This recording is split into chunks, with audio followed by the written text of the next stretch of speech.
বিধাতার অপূর্ব সৃষ্টি এই অঙ্গপুরার অধীশ্বরময় ইন্দ্র দলিতগণ সকল অসঞ্চরে অধিকারী ভয় দেব পুরন্দর কিন্তু দেবরাজ এই অমরাবতী পুরোর কারণে দেবতা বলে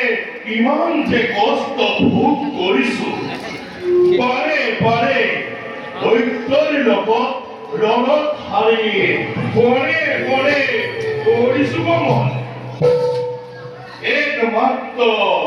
শ্রী হরির কৃপার স্বর্গরাজ্য উদ্ধার করিছু তথাস্তু দেবগণ দেবতা আর দৈত্যর মাদক সংঘাতে অবশ্যম ভাবে কারণ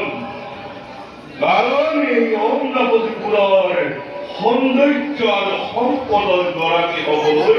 সেই অনৈক্য দৈত্যবোৰে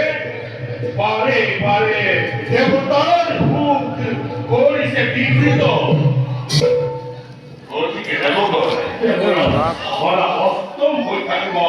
শত্ৰুকে প্ৰত্যুত্তৰ দিবৰ বাবে চিন্তা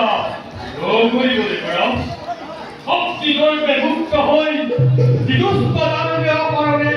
সমাধান কৰে প্ৰবল তাৰ প্ৰতি কল্পে পশুফল ধৰি এই বৰ মনতল পুষ্ট ৰক্ত নিগৰাই হাৰাৰ পক্ষত যে মৰমতি ফুটিবই অবৰ দেৱতাই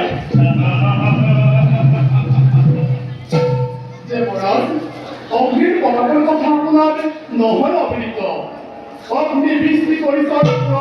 ধ্বংসৰ ধুমুহালৈ কৰি এয়া তোমালোকৰ ভ্ৰান্ত ধাৰণা সেয়া জ্ঞান নকৰিবা তোমালোকে দানৱ শক্তিকে যাৰ লগত আছে গুৰু শুক্ৰাচাৰ্যৰ কি তাক কেনেকৈ কৰিবা বিক্ষেপ গতিকে দেৱগণ গুৰু বৃহস্পতিৰ কাষে কৰি আলোচনা আৰু কাৰ্যক্ষেত্ৰত সমগ্ৰ হয় এতিয়া বৰা দেৱগণ নিৰ্দিষ্ট তথ্যত সমগ্ৰ হয়